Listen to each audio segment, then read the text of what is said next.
After the Spanish Grand Prix, Max Verstappen now finds himself sitting on 11 penalty points accumulated over the past 12 months, just 1 point away from receiving a race ban. This puts him in a precarious position similar to Kevin Magnussen's situation in 2024. Max now needs to navigate the next two races, Canada and Austria, without incident. If he avoids picking up any further points, 2 of his current penalty points will expire on June 30th, right after the Austrian Grand Prix. However, if he earns just 1 more point before then, he'll face a race suspension. This timing couldn't be worse. Verstappen is at risk of missing either the Austrian Grand Prix, Red Bull's home race, and symbolically his own too, given the massive Dutch fan base and his personal grandstand, or the British Grand Prix, another home race for the team since Red Bull is headquartered in the UK. It's ironic. Outside of Monaco, for commercial reasons, Austria and Britain are arguably the 2 races a Red Bull driver would least want to miss. And for Max personally, Zandvoort would also rank high on that list. Let's take a quick look at how Verstappen accumulated his 11 penalty points over the last year. 2024 Austrian GP, collision with Lando Norris. 2 points 2024 Mexican GP, forced Norris off the track. 2 points 2024 Sao Paulo. GP, speeding under the virtual safety car. 1 point 2024 Qatar. GP, drove unnecessarily slowly on a cool-down lap, blocking Russell. 1 point 2024 Abu Dhabi GP, collision with Oscar Piastri. 2 points 2025 Spanish GP, crash with George Russell. 3 points. Race bans are rare in Formula One, even over multiple decades.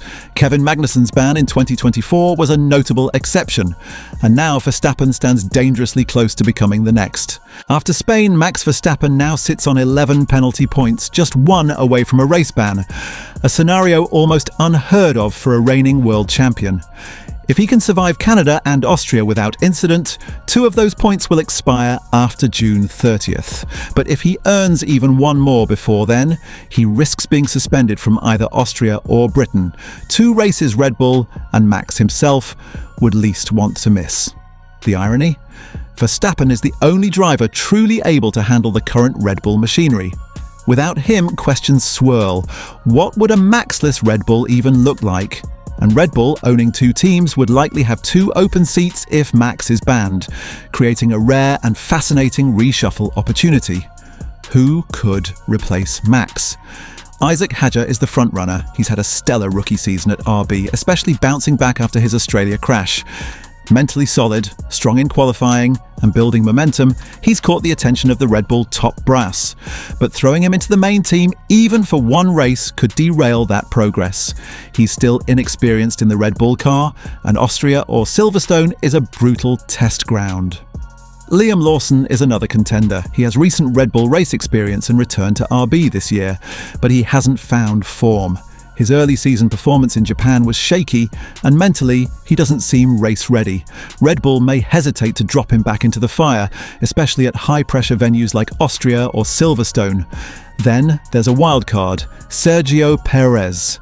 Yes, he's currently out of F1, but as a veteran, he may be the safest bet. While Hadjar and Lawson risk damaging their reputations if they underperform.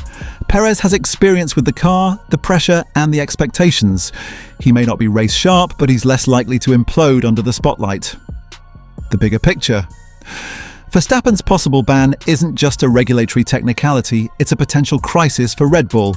With Max holding the team together, even a 1-race absence could expose weaknesses and trigger a domino effect across both teams. For now, all eyes are on Canada and Austria. 1 mistake, 1 misjudged move, and we may get a rare, dramatic glimpse of Red Bull without Verstappen at the wheel.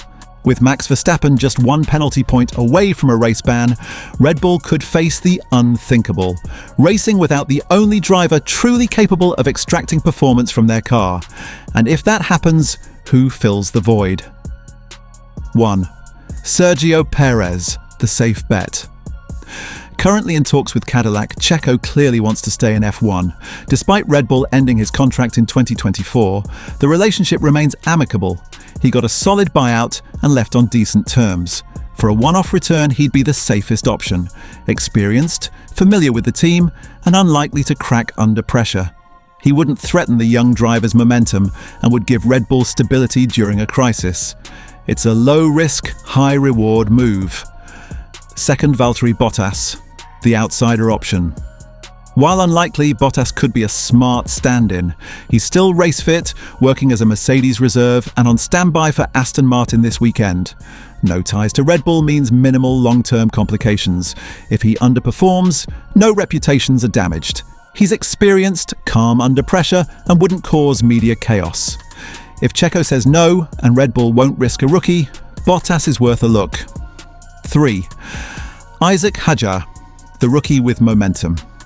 Hadjar has had an incredible rookie year with RB. Mentally strong, consistently scoring points, and excelling in qualifying, he's now the most hyped Red Bull junior on the grid. But throwing him into the main team, especially at Austria or Silverstone, might backfire. With limited testing in the RB20, one rough weekend could stall his progress. Still, if they want youth and momentum, Hadjar is the leading candidate. 4. Liam Lawson. Experience without form. Lawson's return to RB hasn't gone smoothly. He hasn't found rhythm and hasn't delivered strong results. Even though he has some Red Bull seat time, he's not mentally sharp enough right now to jump back into that pressure cooker, especially not at the team's two most symbolic races. It's unlikely Helmut Marko will gamble on him again just yet. If Max is banned, RB loses a driver too. If Hadjar or Lawson steps up, it opens a spot at Racing Bulls. That brings us to 5. Ayumu Iwasa, the overdue junior Iwasa, now racing in Super Formula, has long been in Red Bull's system. He's fast, experienced in F1 machinery with FP1 sessions under his belt, and itching for a shot. He'd be the most logical and race-ready stand-in at RB if someone else moves up. 6. Arvid Lindblad. Too soon? The hype around Lindblad is massive. He's the youngest ever F3 and F2 race winner and currently sits third in the F2 championship at just 17. But that's the issue. He's not eligible for F1 until he turns 18 on August 8th.